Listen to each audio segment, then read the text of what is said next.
Hi everyone, I'm Airier, and today we're looking at Miscellaneous Myth by Overly Sarcastic Productions. This is Dionysus. Now, I actually know about this one. Unlike a lot of the videos we've done where we went into a lot of gods I had no idea about from mythologies, I did not know anything about apparently, and frankly I love that part. We're going to one I know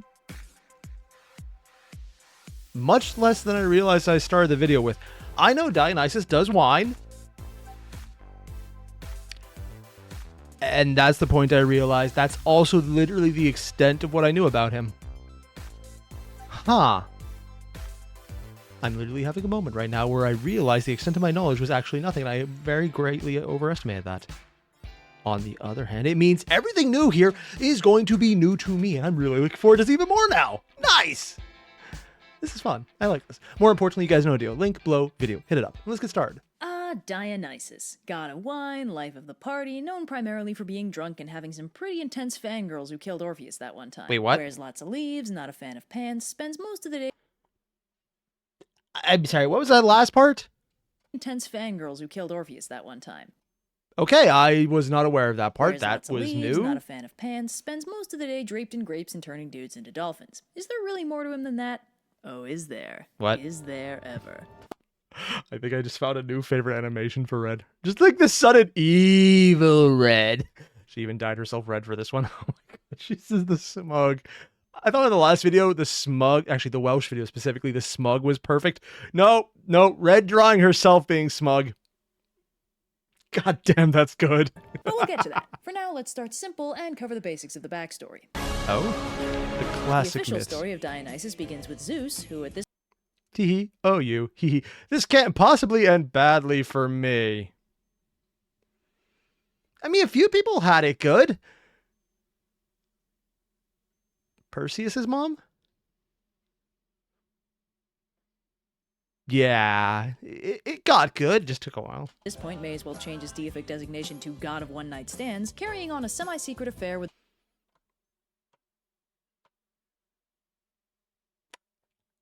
She's not wrong. It just makes so much sense. Like, oh yeah, he's the god of lightning and thunder. It's a sudden flash, one hell of a boom, and then it's gone for good. I wonder if that's actually why he was the god of thunder in that one. There's a joke in there, but it didn't last. with the mortal woman Semele. Hera, as is her wont, catches wind of their business. I bet Frigg doesn't need to put up with this. Yeah, no, Frigg has an entirely different level of bullshit to put up with. And decides that she's tired of just outright killing Zeus's children and girlfriends. Oh? And for this particular murder, she's gonna mix it up a little with some disguises. Hera transforms into an old woman and Aye, tell me all your secrets. What could go wrong? Nothing at all. ingratiates herself to Semele, who trusts her immediately and confides in her that her boyfriend is Zeus himself. And not only that, she's actually pregnant with his son. But Hera's like, come on, every guy pulls that I'm really Zeus stunt to get a little mortal action. How do you know for sure he's being honest with you? And tells Semele she should make him... Oh, I've heard about this one. I don't know why I've heard about this one. I had no idea it was related to Dionysus, but she demands to know that it's Zeus, and it doesn't end well for her. Yeah. prove his god status by showing her his true form. So the next time they meet up, Semele makes Zeus promise her a favor, then demands he drop the mortal shape and reveal himself in all his glory. Zeus isn't one to go back on a promise, so he gods it up a little and immediately vaporizes Semele Ark of the Covenant style. But Yep. What? Did the baby survive that? good news, sports fans, the mom may be dead, but the baby lives. Zeus takes little demigod baby Dionysus, oh yeah, that's who the baby is. That's one hell of a C-section. Also, yeah. Hera is... The fact that Red keeps drawing her like a Karen is very appropriate. Whew. By the way, and sews him into his leg. Ah! Sews him is... I don't... What?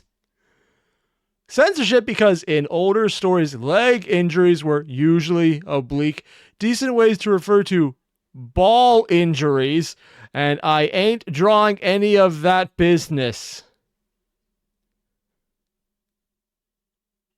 Ugh. The worst part is, that's not just older injuries.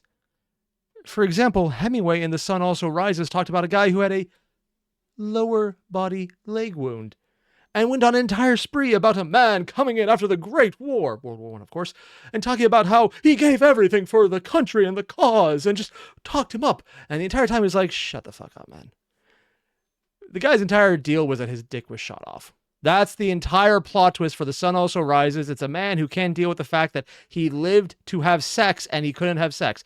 In anything, he was actually kind of a piece of shit. And frankly, it was a really beautiful story about someone who really was horrible and ended up despairing because of that.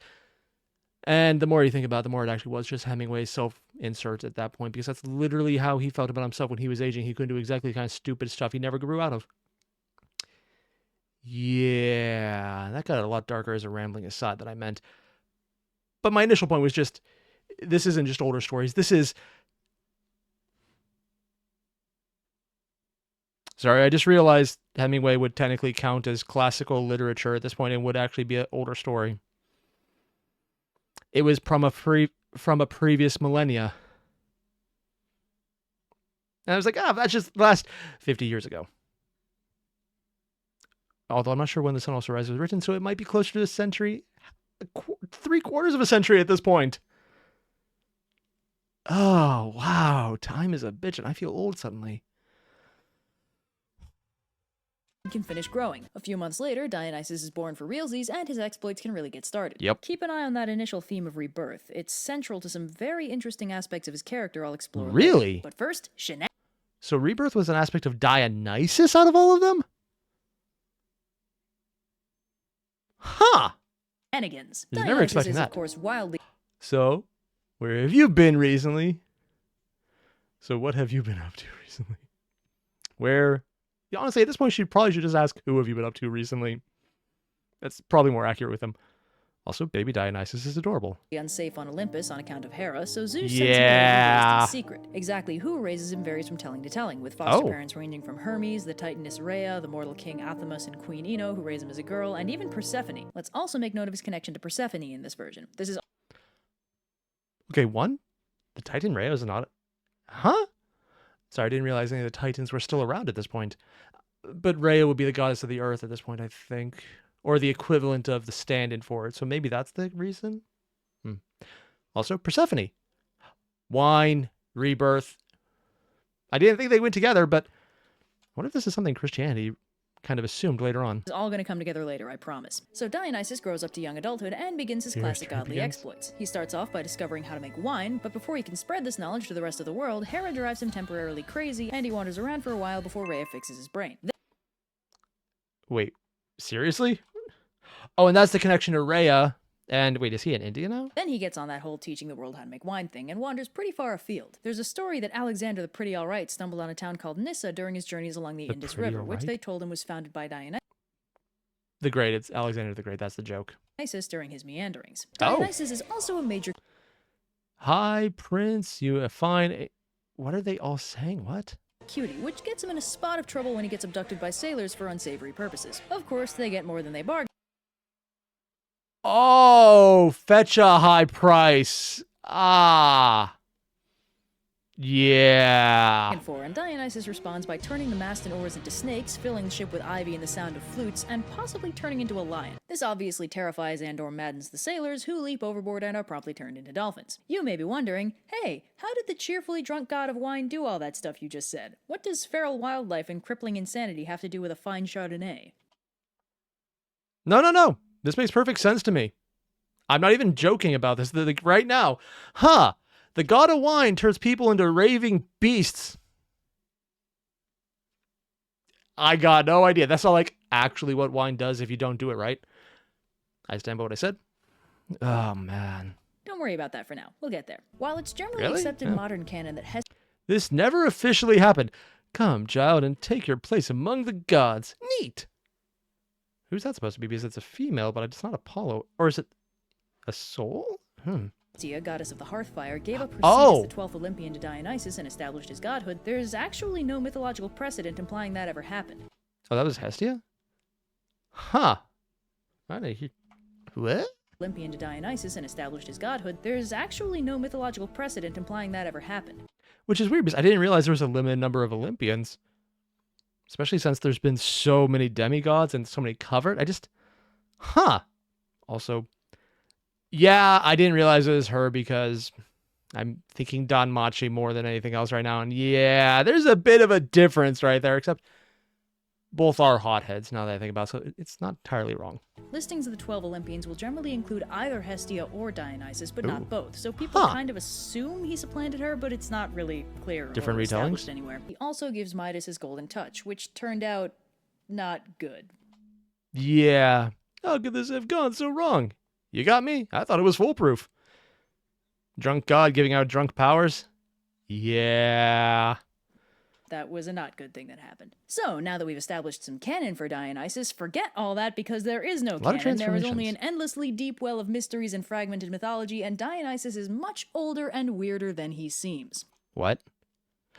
Oh, so he's one of the lores that is actually quite ancient, but it just kept getting dragged up and retold and readjusted to fit with whatever's happening there. So he might actually be based on something even older than the current pantheon we're looking at right now. Sorry, this is literally getting more interesting by the second. To start our dive down this well, a little historical context. The history. Ancient Greece as we... Wait, did that just say sorry, Blue? Nah, that's that thing where it doesn't let me go back. Oh, nobody tell Blue! Nice. Ancient Greece as we generally consider... Oh, really? It included that much of this side of the continent? I mean, this part I realized, and I actually wasn't aware that it actually hit a bit of the boot. Wow, ancient Greece was a lot bigger than I thought. But it also didn't go much further from the coast. Huh, that's actually kind of weird. Conceive of it, got going around 700 BC. Before that, the civilization in the area was Mycenaean Greece, which existed between 1600 and 1100 BC. After it fell apart in the late Bronze Age collapse, there were a few centuries of Dark Ages where nothing really got written down, and then city-states started popping up and Greece got its act together over the course of a couple hundred years, starting around 900. And this is actually one of the things I was always curious about. If they're all city-states in their own countries, in their own right, how come they're all lumped in as Greece? I mean, other than they became Greece now. And are we just doing that in a backward-facing retrospective? Or were they ever in some way loosely confederated? I don't actually know. This is just lacking history right here, and Blue's probably covered at this point, so I probably need to go find that video. 100 BC. Mycenaean Greece and ancient Greece had a pretty interesting dynamic, since although they were practically speaking different cultures, ancient Greece really seems to have thought of itself as a successor to Mycenaean Greece. Classics like the Iliad and the Odyssey were written in the 700s BC, but explicitly set in the legendary past of Mycenaean Greece. Oh, that's when that happened. So it's not even so much a successor state as we are on the bones of the people who came before us type deal. Okay, makes sense. So it's like ancient Greece squared. There was also linguistic 2.0. rollover. Mycenaean is considered an early form of Greek, but was written in Linear B, a syllabic script which was replaced around 900 BC by the... Slavic? Really? Oh. I'm pretty sure that's more Eurasian. I'm not really sure where the Slavic script came from.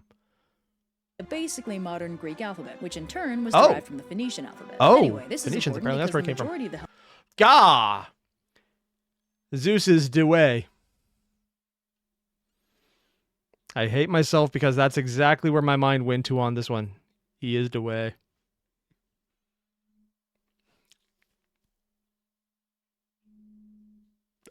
For here on out, I'm just going to see Zeus and think Uganda Knuckles. If that didn't amuse me so much, I'd actually be much more ashamed. Hellenistic pantheon originated in Mycenaean Greece, and we know this because we found their names in Linear B inscriptions. Dionysus is one of those gods. In most cases... Wait. I just realized his name is actually kind of staying the same. Dionysus. Hermes Imaha. And that's if they're actually the same pronunciations here. So Zeus is Dewey, Hera is Era, Poseidon is Posadawone. I'm probably butchering these horribly. I'm not even sure if it's the correct pronunciations. Demeter, I'm not going to say the Phoenician version is Sitopotinesia. That is a very different one. Artemis, Atimito. Ares, Airi. Hephaestus, Apaitijo.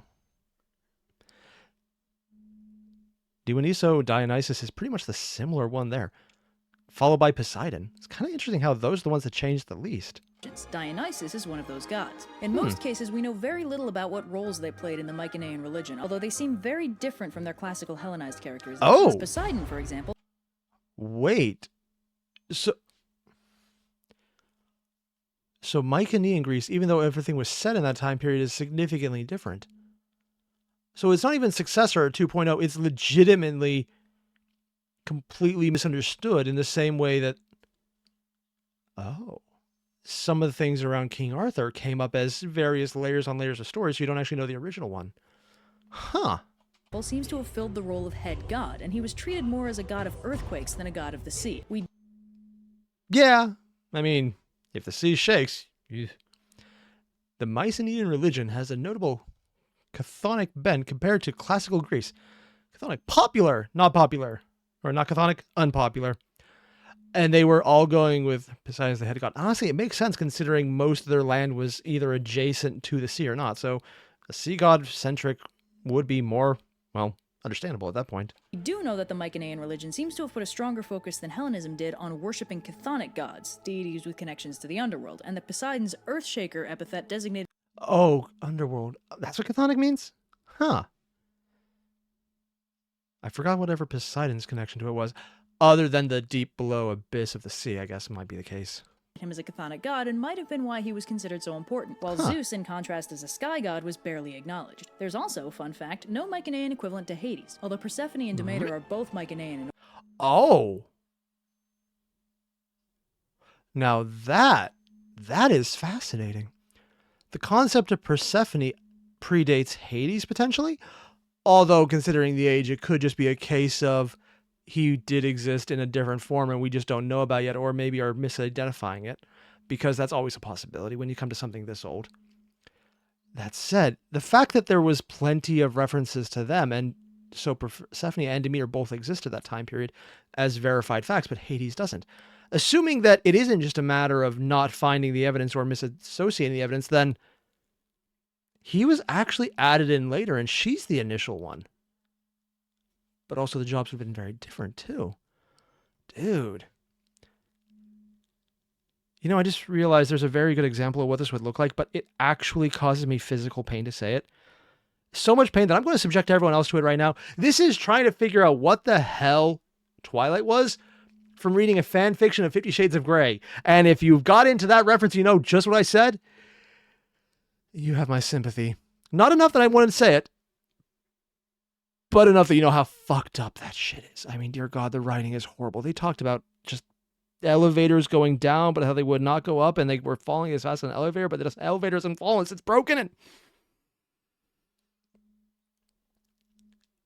the first chapter pissed me off. I never even got to all the crazy sex stuff. I got to the this is bad writing stuff. But it's basically that right now, and we're looking at a translation of a translation of a translation, and maybe literally translations and not just translation in the sense of the transition between various works. Word is weird. It works both ways. Origin. Anyway, regardless of who they... Whoa. 800 VC family. Moon, sun. Handles all conic things. King, ocean god. The one with the silly hat. Smart war god. Dumb war god. The one with the plan. Oh, plants. The ugly one. Shipper. Queen. Yeah. I wonder if this is why Hades is always drawn as the more mortal version, because he actually has a physical outline rather than everyone else getting halos. Also, he has more than one skin tone. Or he has the one skin tone, but everything else kind of just blends together in one palette, and his is multi-palette. Huh. Used to be. By the time ancient Greece as we think of it got going and we started getting written records again, all those old Mycenaean gods were pretty solidly locked into their new Hellenized characterizations. Poseidon got nerfed and sidelined and had his chthonic connections minimized, chthonic gods in general were shunted to the background, sky god Zeus got to be the most important dude on the block, and everyone adjusted pretty quick. I wonder if that's something to do with the fact that when you go through a collapse of civilization, worship of the dead becomes less interesting because everyone's already dealing with that shit. What's different? It's actually a crazy thought and completely just conjecture on my part, but there are reasons to suspect that because taste in fiction for a lot of people does go in exact contrast to what they're in right now. People who are in really fucked up shit usually gravitate either one to even more fucked up shit to give them relief from their own fucked up shit, or to a complete escapism, which is different what they're at. So at least on the escapist aspect, things that are completely, oh wow, this is amazing. It goes, when you're in a good place, you want to look at the bad shit. When you're in a bad place, you want to look at the good shit. I'm oversimplifying that and completely dumbing it down to a level that's almost useless, but the base concept does hold true, and I wonder if that's maybe what played out. I've been told this is what the diatribes do when they really go into extreme detail. I need to go watch this. I need to. I just haven't got around to it yet because I'm lazy to pull up the playlist. Well, everyone except for Dionysus. Oh? Why was Dionysus... Wait. Wait. What? Why was Dionysus... Button is slow. Did he oversleep or something? Oh. So he existed prior, but he came into the Hellenistic period late. But that would probably be a case of old stories being reintroduced due to population movements, maybe, and rediscovery. It's entirely possible. See, here's the thing. In the early days of ancient Greek historical... Iliad, Odyssey, 800, 700 BC. Yeah, it would go that way because BC is negatives. Conspicuously contains no Dionysus, but I brought refreshments! Admittedly, that probably would have made it a lot more interesting. God, can you imagine what a drunk Ajax would have done? Or if we're very lucky, a certain House of Atreus asshole got drunk and maybe jumped off the ship and everyone lived happily ever after. Historical analysis, everybody knew that Dionysus was a latecomer to the pantheon, although exactly how late is hard to pin down, but nobody really knew why. Before Linear B was deciphered... I'm sorry. The howdy folk got me. Theory 1. Hey folks, room for one more. El gasp. So cool. Oh god, the Hera fanboy. I didn't even realize that was so funny. The theory was that he was an import god, since a lot of his documented myths had him coming to Greece from somewhere else, or wandering far afield before returning. And that actually might be one of the reasons that my initial theory could be right. Because if it's initially treated like an import god, then that would be the stories returning because they were initially sent further, because at this time there was trade. Just because it was a dark age doesn't mean it was an empty age. That's something that I honestly forget frequently, especially when it comes to what we usually call the Dark Ages or the Middle Ages now. Because even though you say this is the Dark Age after the collapse of the Holy Roman Empire or the Roman Empire, depending on how we would vary it, also because the Holy Roman Empire was kind of a mess, yeah. It wasn't empty. There was still trade, there was still communication, there was still a lot of travel, maybe not as much, maybe not as organized and as monolithic in its groups going to, but it was still there. And we're finding out a lot more, but for a long time there was less writing, so we assumed nothing happened. It might be the case that what was there was then moved and it came back, so that could initially be why it was an import, because in a very real sense, he was re-imported. Huh. That'd be like America writing anime and then sending the concept back to Japan. Or that would just be Avatar, but let's not go there. Alarm. Guys, he was totally there the whole time! Dang it! Oh, all right, new theory. But after finding his name in Mycenaean Greek inscriptions, that theory went out the window and a replacement... No, actually, I still think this has some value. But it really does depend on, did people at the time realize that? Because how much they paid attention could be, oh, hey, rediscovery. I don't know. Could also not be, but I just... Sorry, this is one of those things that I always find fascinating. Like someone documenting, here are the old lore, here are the new lore updated with things we just refound. Oh, it's so freaking cool, man. Replacement was proposed, that Dionysian worship predated ancient Greece and was deliberately suppressed for several... Oh, hey, and don't come back until you've cleaned yourself up. Suppressed. Would that be something along the lines of prohibition? Or did they just change altogether? Undergoing modification and being allowed into the Hellenistic pantheon. Miss Since my ancient horns? For several hundred years before undergoing modification and being allowed into the Hellenistic pantheon. Oh, what do you look Since like? ancient Greece had kind of a known habit of not exactly promoting equality for all its citizens, this wasn't too crazy of a notion. Yeah. In essence, what distinguishes... Wow. Okay. A rough timeline. Mycenaean. Old Dionysus. Forced character development. Party dude. The rest of the gods. Character development. Hellenized gods. Mycenaean Greece. The Dark Age for character development. A few centuries. Classical ancient Greece. Huh. 1600 to 1100. That's a very long time frame. Dionysus from the rest of his pantheon is that his character development didn't happen during the Greek Dark Ages, but several centuries after everyone else got with the program. Which is actually pretty appropriate for a guy whose most consistent character trait at this point in history was chronic drunk. But why was he so late to transition? Well, to understand that, we have to understand his cult. And to understand his cult, we have to understand who Dionysus was before he got Hellenized. So let's talk about that. Ooh, they have information about the prior version. Nice. Who was Dionysus before he was cool? Something to do with horns? First of all, let's define some names. Dionysus is usually the name used for the god of wine, child of Zeus and... Simile. I'm probably butchering that. I might know I heard it already. Primary characterization, party dude. Young, semi-androgynous, Hellenized, god Olympian, loved by later kings post-Alexander. Has Madden followers. Maenads. throws rad parties. Bro. Just had to tack the bro on there? Of course. The Hellenistic characterization we've already established. Yeah. Orphic Dionysus is the scary... Oh. And that's less of a party guy and more the satyr myth. More of a death rebirth god, child of Zeus and Persephone, worshipped exclusive in Orphism, but seems to draw heavily from the Mycenaean original. Much more focus put on his frenzy and madness themes. Central theme, his ability to enter and leave the underworld, dies young and is reborn, has horns, cool, right? And judging by the pan flute, a satyr. Older version embraced by the religion of Orphism, a characterization that puts the focus more on themes of death and rebirth. Oh. These two have notably different backstories. Confusing matters, Orphic Dionysus has been equated with another figure called Zagreus, and it's Zagreus, largely unknown. Fragmentary references, unexplained epithets. Ooh, and this might have been the equivalent of Hades, son of Hades and Persephone now, called highest of the gods, at least once. Later used as epithet for Orphic Dionysus, Dionysus Zagreus. Unclear if he started as a standalone entity. Definitely an underworld god, sometimes conflated with Hades. Oh, and that's basically how Red always draws Hades, but in the blue scheme, I didn't actually recognize first, even though it's the same hair and the same clothing. Interesting. So I think we know exactly what her take on this is. unclear whether this was a later syncretism or an early case of multiple names for one god. Orphism, side note, was a 6th century BC religion that basically boiled down to an attempt to understand life and death. It mostly worshipped gods or figures that entered the underworld and left alive, like Orpheus, hence the name Orphic. Other noteworthy figures of worship included Persephone for fairly obvious reasons. But working from this definition, it's unclear why Dionysus would have caught the attention of a cult focused on death and rebirth when it seems like the farthest we can stretch his characterization at this point is drunk and rowdy. Which would definitely imply that there's missing information then. That means that would eventually possibly be stories that could still be found if preserved right. Huh. Connection did Dionysus have with the underworld that would cause an Orphic cult to favor him?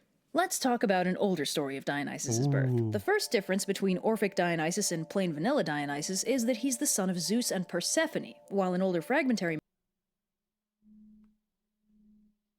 Okay, I just love the look right there. Just that little moment of that doesn't look right. This feels wrong for some reason. Little horns, and Zeus is like, aw, doting father. Persephone just not going for it. Oh! I just realized the dress changes. It's her in above the ground and probably below ground in the black. Ooh, that's better. And she's just holding him while she's got like, ooh, nice face. And he doesn't have the horns in this one. Huh. And Hades is being adorable. Oh god, I love whatever Red draws Hades and Persephone. I wish he would just do more of this. Granted, I don't know how many stories they have that they could do it on. While in older fragmentary myths, Zagreus is instead the son of Hades and Persephone. Oh. Whichever way the parentage swings, Orphic Dionysus is slated to inherit Zeus' status as king of the gods, which enrages Hera, who gets a bunch of titans to murder baby Orphic Dionysus by ripping him apart and eating him. Athena saves his heart, and with Zeus' help gets... Oh, this is a fine mess. Yeah. So Hera learned from the entire eat the child to keep them from taking over myth, and had multiple people take part of the eating. Ew. Gets him reborn, either by doing the leg implant thing again, or sticking the heart in Semele so she can grow a baby around it. Either way, Orphic Dionysus gets reborn after being ritualistically shredded, and gets on with the whole being a god thing. Also, I just want to point out that entire aspect right here where you can see Red just kind of glowing a bit of the ribcage through it. Nice effect. Also, moderately terrifying. This myth predates his Semele. Orphic predates plain vanilla Dionysus and has elements that appear Mycenaean. Yeah, I died one time. No big. I thought I died once. Turns out that just happens when you make daiquiris with Hephaestus' special stash. Oh, wow. Parentage and possibly predates ancient Greece overall, since the Mycenaean characterization also featured this theme of dying and being reborn early in life. It handily contextualizes both his theme of rebirth and his weird connection with Persephone that we touched on earlier, as well as giving him an unexpected... Also why his followers dismember people? What the fuck? There's very few ways that is not absolute murder fuel. And and adds a largely forgotten underworld connection, some serious divine status, as in literally the person who's going to assume being God. Huh. Link with the underworld that we don't see much of in his later characterization. This is strengthened by his Zagreus epithet. Zagreus in his earliest references isn't God, Red, just throwing it right at us. Everything we know about Zagreus. Wait, this is everything? That's everything! Mistress Earth and Zagreus, highest of all gods. Alchemionus? The lost epic only known through references 600 BC. Ooh, a lost epic. Oh, that sounds so cool. I now bid farewell to Zagreus and his ever-hospitable father, Sisyphus, from the fragmented Asclepius play. Or Asclepius? I can't say that correctly. Sisyphus the runaway. Ever-hospitable father seems to be Hades, 500 BC. Zagreus appears to have been equated with Hades in another lost Asclepius play, Egyptoi? Cannot pronounce words. Pure is the life I have maintained since I became a herdsman of nocturnal Zagreus, after purporting the feast of raw flesh.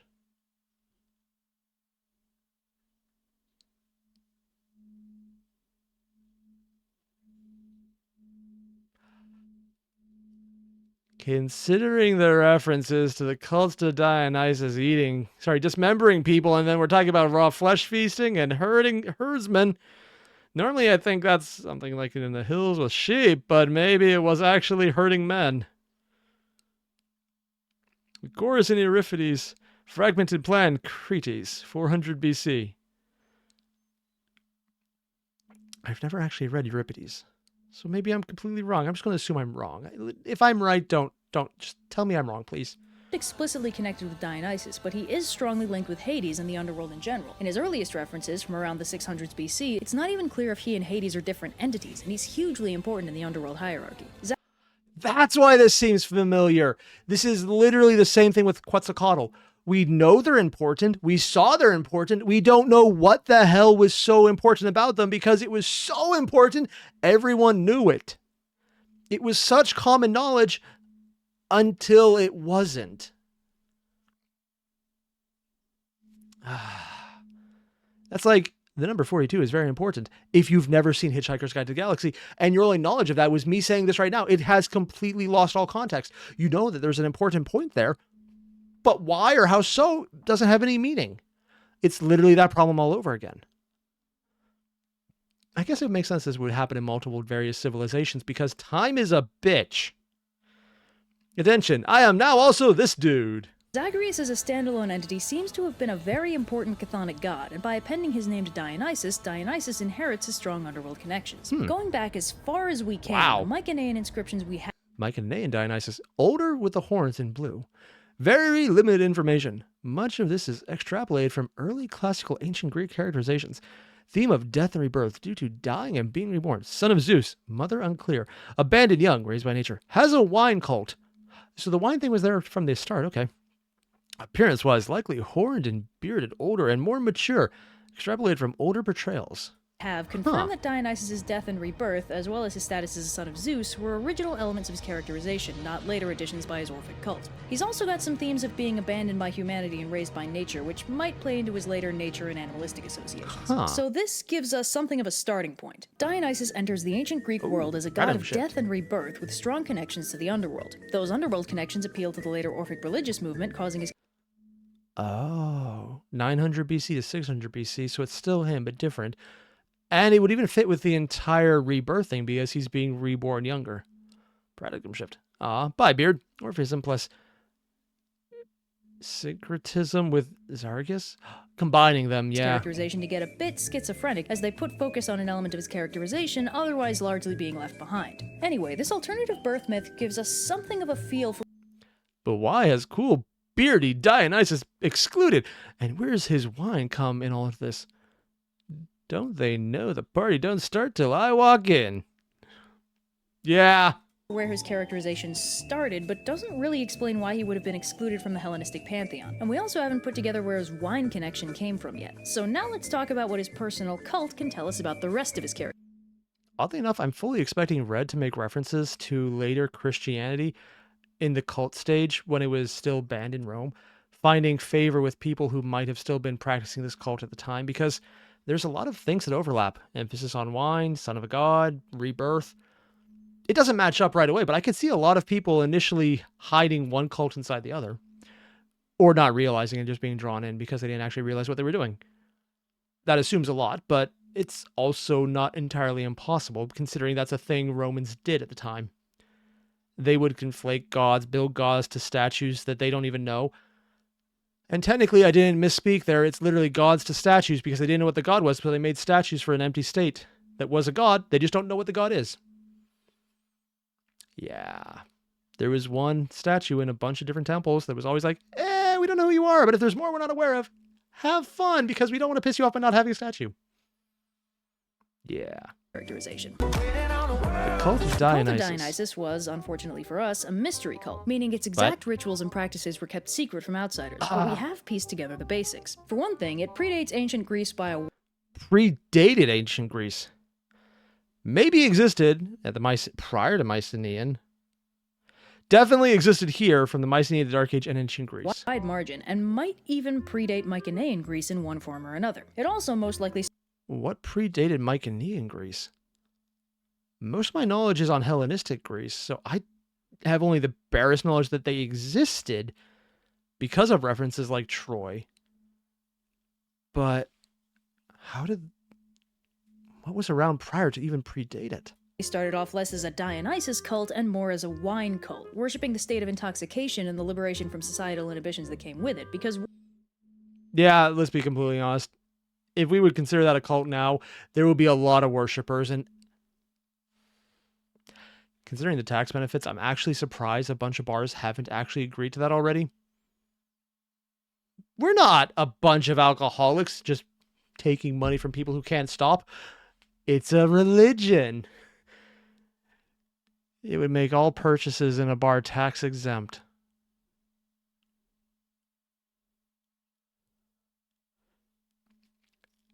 You know, it's not even a bad name. Welcome to the wine cult. How much would you like? Tax-free.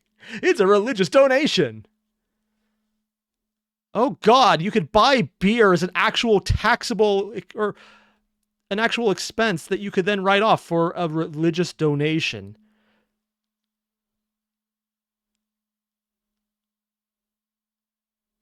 I hate myself because I think this could actually work. Wine predates Mycenaean Greece and consequently Dionysus, and the wine cult is very focused on wine and the effects thereof, with the Dionysian aspect almost seeming secondary. It's even possible that the wine... I just realized that means Don Machi's interpretation of Dionysus as someone who has a cult to his wine and the god came second is literally an accurate interpretation to the cult's interpretation in reality. Based on what we know, considering it's a secretive cult, apparently.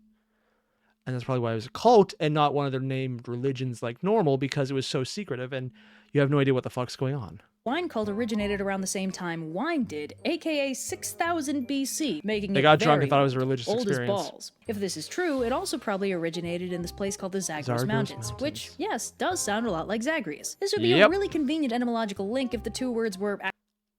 Nope. Oh, Zargos, one of the physical birthplaces of wine. Zagreus, mysterious epithet for Dionysus, god of wine. Is one source the other? Nope. Zargos derives from Sargathians. Zagreus is Greek for great hunter. So they're completely different words that just happen to have the similar sounding and spellings. Actually connected, but languages. sadly they are not. Still a neat coincidence. Anyway, if this theory holds, the cult probably followed wine export routes to wine... I mean, you can see common words like that happening right now. Granted, the few I know are swear words, so I'm not going to say them because I swear all the time, but frankly, why am I holding back? I do swear all the time. Oh, that's weird. Wind up in Egypt, and then Minoan Crete, and then Mycenaean Greece, where it scooped up Dionysus and made him its own. Really, for our purposes, it doesn't matter where or when the wine cult started, just that it wound up in Mycenaean Greece one way or another. On the other hand, it might imply that there were references in Egypt to this, and that would be a really interesting way to trace back its lineage. So, in the previous videos about Egypt, if there's anything about wine, that might be a clue to it, depending on the time period. And future references to it might be adaptations from it as well. This is so cool. I just love seeing how ideas populate. This is just, it's the coolest thing to me ever. I love this kind of archaeological, historical aspects. Oh, man. The short of it is, a wine-centric cult popped up in the area, Yeah. and one way or another, Mycenaean Dionysus got wrapped up into it, turning it into a localized Dionysian cult, and potentially affecting his early Mycenaean characterization to incorporate the invention of wine in the first place. We don't really know, though, since the records are limited, and to a certain extent we're playing around in the recordless Dark Ages, but it would make sense. So by the time the Dark Ages wrapped up, the cult of Dionysus was firmly established and centered on the Dionysian mysteries, which was this ritual that predominantly focused on getting crazy stupid high. Whoa, Dionysus. I mean, wait, what did they just do? Oh, I gotta see that again. Whoa, I know, right? God, they literally got blackout drunk. Also, this is coffee for anyone wondering. Yeah. For YouTube, I'm not drinking alcohol. I'm drinking coffee.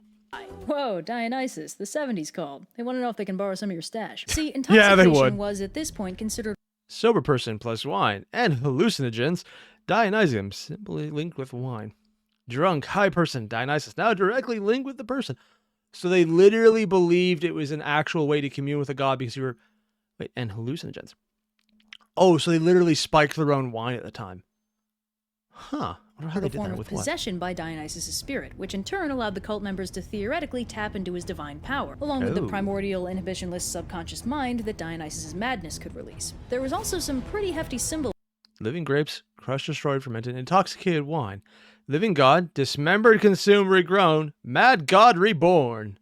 Symbolism, yeah. Linking the Destruction for a transformation new of thing. living grapes into fermented wine with Dionysus' transformative rebirth. Anyway, the whole point was liberation, catharsis, and a connection to the divine, as well as drunken insanity, crazy music and dancing, and symbolic recreations of Dionysus' death. And that's probably where satyrs laid into, because he had the horns.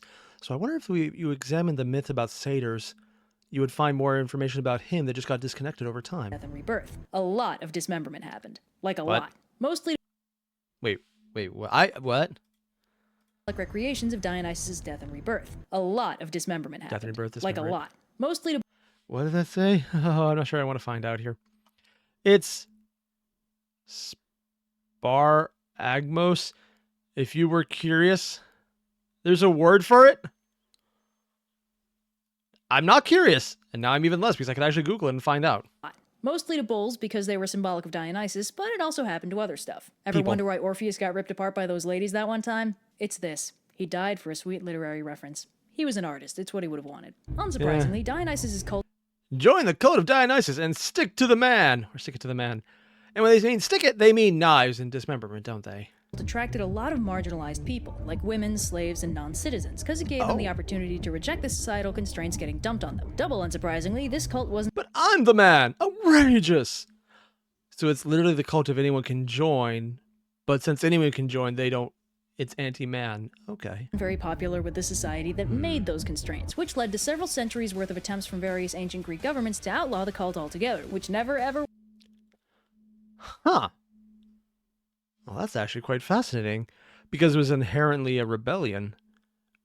Because if you have a place to belong when you can't belong, then it is a threat. At least to the people who are saying you can't belong. Interesting. I wonder if that might be one of the reasons that did actually lead into him probably being passed on other places and coming back in, viewed as a foreign god, but also a combination of all of them. And maybe he was repressed because... How did the Bronze Age collapse really go around here? For example, Rome collapsing much later was due to raids that were admittedly because of their bullshit and weakening and overextending themselves and a million other reasons that I'm not going to get into. Partially because I only understand a part of it, and partially because I know what I do understand is still lacking there.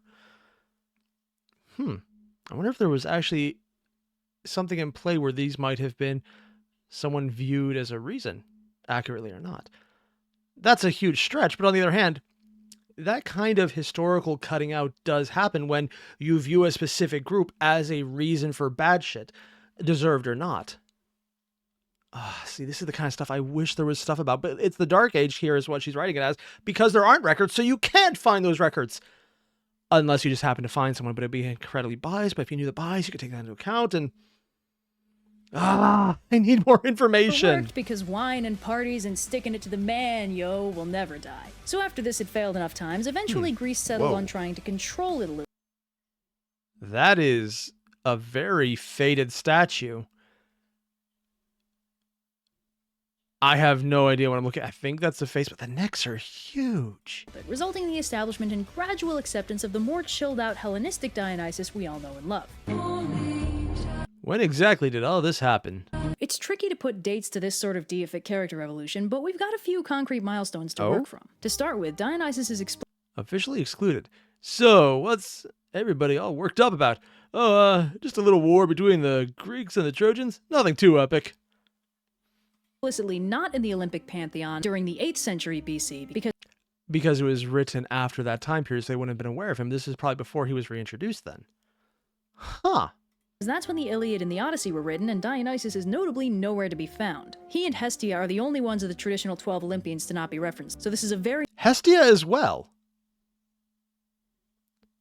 Now that's interesting. If it was just one, I could see that, but two of them not there, but who were both, and one who was referenced earlier. It almost does sound like the entire acceptance period. Maybe it was actually the two of them. I don't know. I'm just spitballing ideas right now. God, if money wasn't an issue, I would love to just spend all the time possible going through references, going to historical digs, trying to find information, and also talking to people who have oral traditions that might be a little more disconnected to see if anything came up. And also maybe checking out Egypt, because it's entirely possible maybe something was hidden in a tomb because, I don't know, stories written down on the walls talking about it that might have oblique reference to this for additional information. Admittedly, at that point, you just want to get an Egyptologist, but at the same time, cross-pollination of ideas, man. It does actually spread. very noteworthy exclusion. Dionysus was officially integrated into Athens somewhere Really? Into Athens first? Oh. Just brings the party to Athens. You guys want to get drunk? Meh.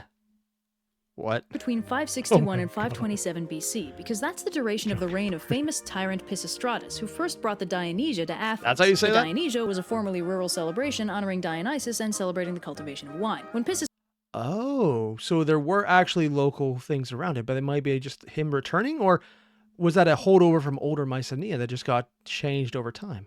Pisistratus imported it to Athens, it grew to incorporate a competition of performances and plays, which eventually produced the field of Greek theater overall. At this point, however, one gets Accidentally led into Greek theater. So Dionysus, the worship of him is incidentally the reason we have plays from the Greek literature, and so much Greek literature is recorded in plays. Wow, I can't speak to that at all. That it's incidentally the biggest source of their history.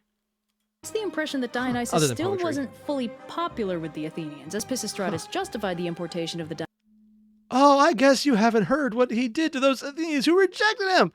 So first they're junk. And oh God, look at his face. Dionysia with a myth that outlined all the horrifying things Dionysus could and would do to the dongs of the Athenians who rejected him. Yeah. This is not a joke, and is also why the Dionysia would feature a parade of people carrying sculpted junk. That's what that was?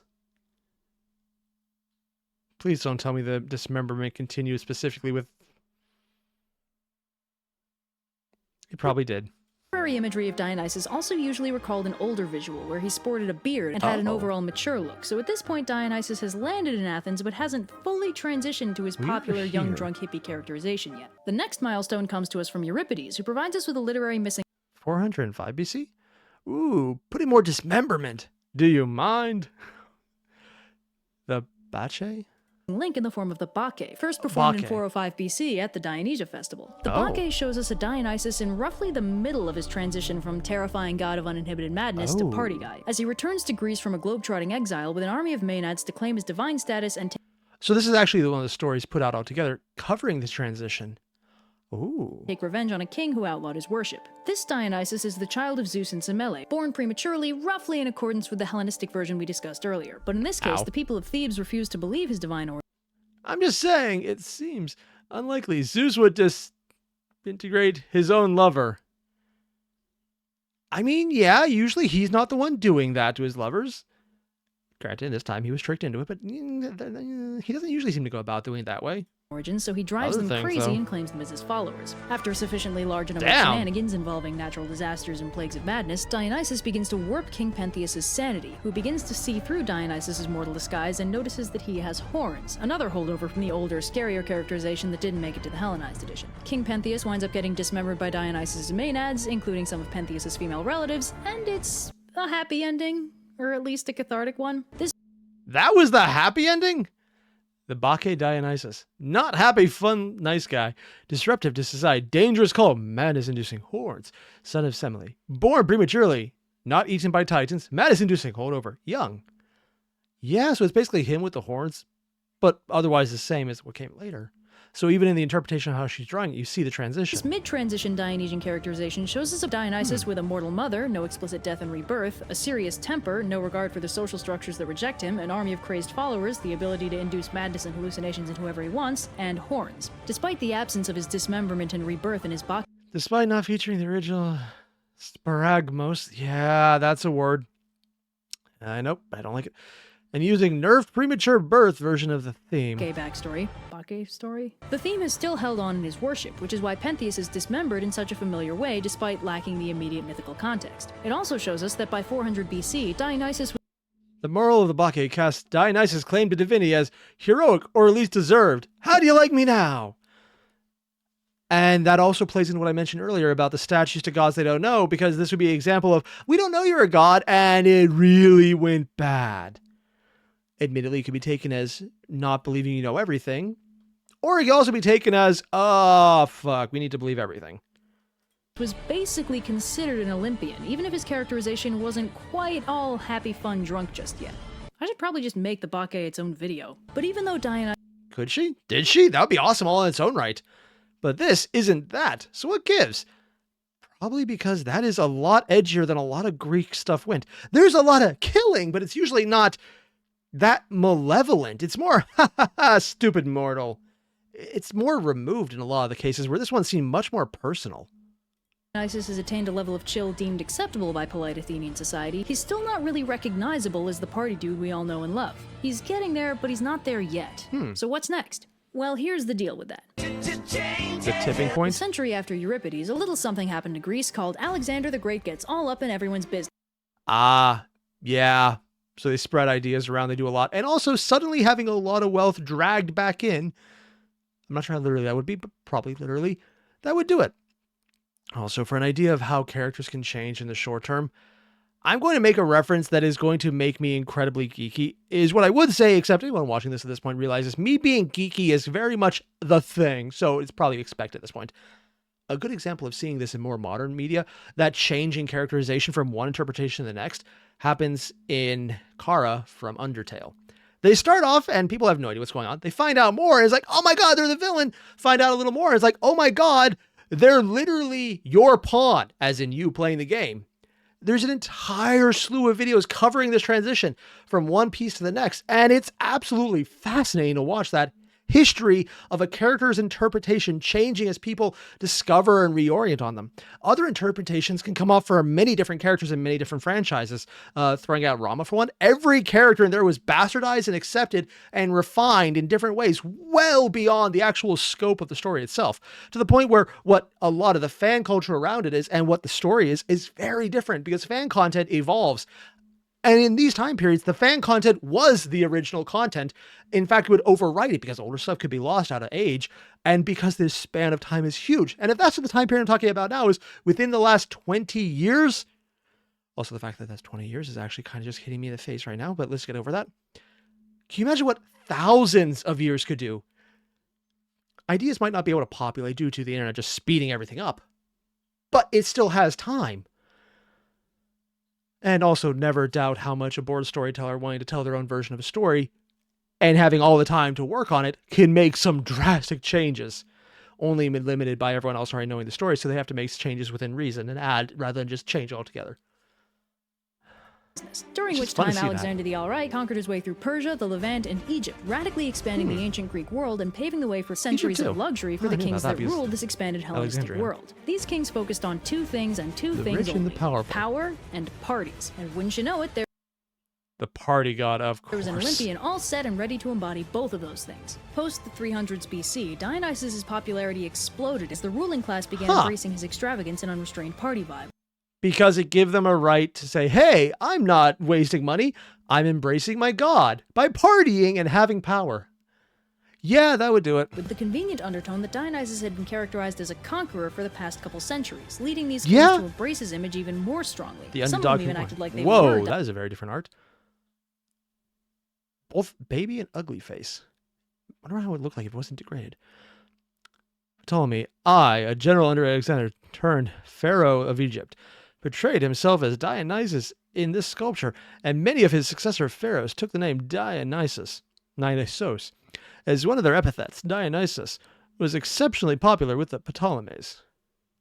Dionysus, but like is it Ptolemy or incarnated Ptolemy? Or something. A cult that had previously belonged largely to marginalized communities that threatened the ruling class was suddenly being embraced by that ruling class because, frankly, the cult of Dionysus threw the best party. Psst, got any drugs? Oh my god, of course they did.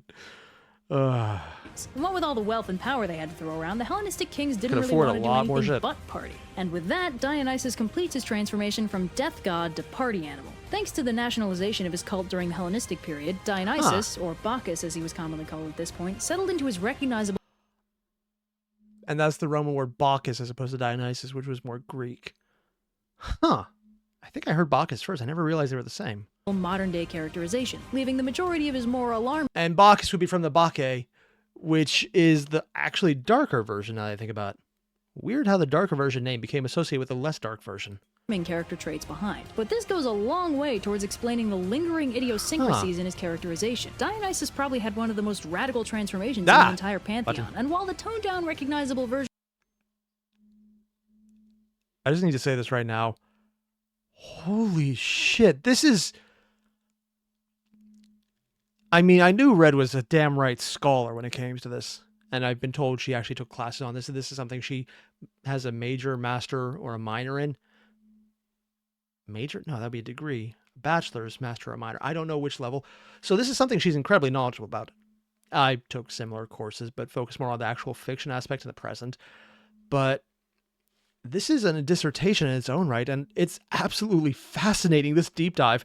A lot of the previous videos to this, maybe she does this more often in the newer ones, but this previous ones up until now, a lot of them were just, here's a segment. This is, here is the god in still a review, but there's so much. version was mostly chill. He never completely lost the old school death and madness god he used to be worshipped as. To torture a metaphor, both Dionysus and Greek wine were watered down for potability, but that didn't make them lose their inherent intoxicating properties. Also, I've been told that the Greek wine was somehow way more powerful in the sense that they didn't so much make wine, they made moonshine, is the equivalent I've been told. I'm not sure the exact composition, and frankly, if someone told me that would be chemistry at that point, and I don't. I just don't. You start talking chemistry to me, it's worse than if you start talking math to me. I will literally just kind of curl up in a ball and cry because of the pain it causes. I was an English major. I did masters in fiction. This is not chemistry. No, this, I can do this. Chemistry? No. This also goes a long way to explaining why a pantheon of gods with concepts as big as war and wisdom and the entire ocean would bother having a god on the prayer roll whose entire job was being drunk. Closing time, open... I went into this script like, Dionysus, I already know all his myths. This is just a short filler video while I work on my longer projects. Oh, that didn't stick around. Oh, how wrong I was. Pro tip, if something in mythology looks simple, a clear cut, it's a trap. It's always a trap. There's thousands of years of context just waiting to strike and confuse everything. And frankly, this video is absolutely amazing. It's probably one of my favorite videos Red has ever done. I think I like this one even more than some of the Journey to the West videos. And don't get me wrong, those are amazing, but the mix of history, secret knowledge that is there, but no one has either found it or we've misidentified, just information that is just enough to be tantalizing. And then all the fun stories we do have, the interpretation, seeing how they're changing. This is freaking amazing, man. Oh, dude. Dionysus is not a word I feel should ever require pluralizing. And yet, during the creation of this video, I found myself saying Dionysi multiple times. It felt so wrong. But it makes sense because there were multiple distinct versions of him in multiple distinct time periods as he changed, was accepted differently in society. Huh. So Dionysus is probably more accurate, even if it feels wrong. Sorry about the low energy delivery of this song. I lost my voice for about a week before recording and I had to concentrate to hit the notes. This counts as low energy? Honestly, I just figured it was mellow and intentionally relaxing because this song, admittedly, is one I absolutely cannot stand. It's a personal thing. I don't know why. It's just one of those songs where I hear it. Academically, I know it's good. I hate it. But she's doing a good job of it. That was freaking awesome. Holy shit. I love just everything about this. The fact there was so little information at the front and then finding out that's because there's so much and it's so intense and deep. And frankly, I never really had favorites in the other world. It was probably Hades just because he seemed like the most chill. But now I'm just thinking Dionysus, man. Before I was like, the drunk god? Really? That's not very interesting. But then all of this information, how the changes happen and how he's always been reinterpreted and just all of this. And this is so freaking cool, man. Mystery always makes things better. And he's a god that apparently has so much mystery that could still be explored, still found, and is maybe just one discovery away from completely redefining our understanding of how things moved, how people moved, how entire sections of humanity existed. And I just love that because that's the best part about these myths, because with it comes the story of everything around it. And I love this. As you can tell, I'm full geek out already. And I have no complaints. This is awesome. I knew this would be good. And when I realized I didn't know as much as I thought because I almost knew nothing, I didn't even realize that. And this was better than I expected. I loved every second of this. I don't know what we're going to get into next. And if anything Red does after this is half this good, I mean, I know it does because I've seen some of the videos she did for Journey to the West and they were freaking awesome. But damn, does it still hit a high note? Oh, man. All the same. For everyone watching, thanks. This was a blast. I'll see you guys in the next one. Adios.